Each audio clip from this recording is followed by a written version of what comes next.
नमस्कार दोस्तों।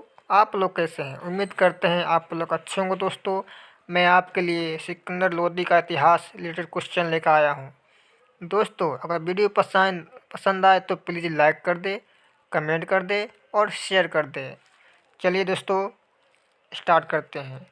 सिकंदर लोदी लोदी वंश का दूसरा साम्राज्य था। अपने पिता बलह लोदी की मृत्यु के बाद वह दिल्ली के तख्त पर 1489 ईस्वी में सुल्तान सिकंदर शाह की उपाधि के साथ बैठा। सिकंदर लोदी ने अपने शासनकाल में अफगान अमीरों द्वारा चलाई जा रही साम्राज्यिक विभाजन और जातीय समानता की परंपरा को खत्म कर दिया।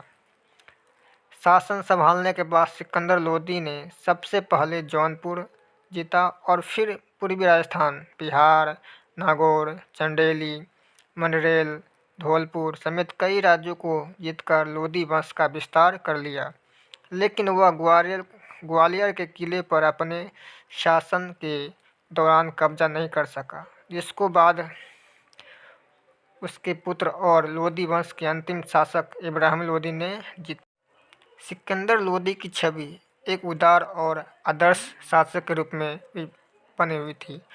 उसने अपने शासनकाल में लोदी वंश के विस्तार के साथ ही अपनी प्रजा की भलाई के लिए कई काम किए। उन्होंने खेती और वाणिज्य के विकास के लिए भी कई सराहनीय कदम उठाए एवं खेती और व्यापार पर लगने वाले कर को खत्म कर दिया।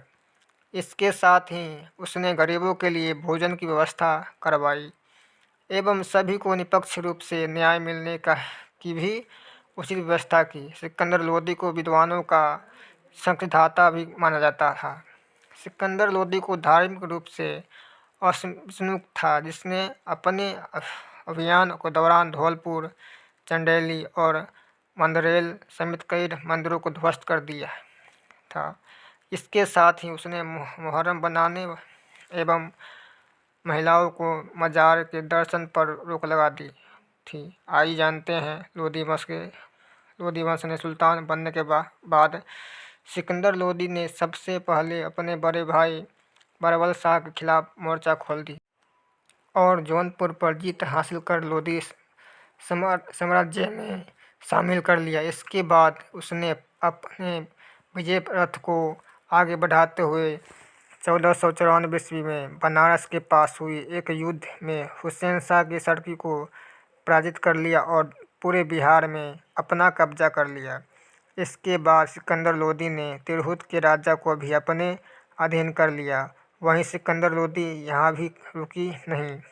इसके बाद उसने राजपूत राज्यों पर कब्जा करना शुरू कर दिया। सिकंदर लोदी ने सबसे पहले नरवल, चंदेरी, नागौर, मंडरेल, उत्तरी धौलपुर राज्यों पर विजय प्राप्त की।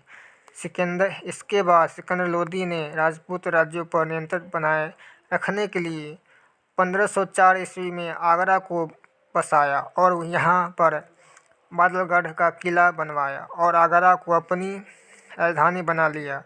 वहीं सिकंदर लोदी की ग्वालियर के किले पर शासन करने की ख्वाहिश उसके जीते जी तो पूरी नहीं हो सकी। इसके बाद उसके पुत्र इब्राहिम लोदी ने ग्वालियर पर कब्जा कर जीत हासिल की।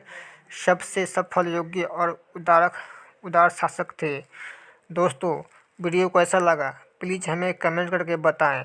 वीडियो पसंद आए तो प्लीज़ लाइक कर दें, कमेंट कर दें और शेयर कर दें।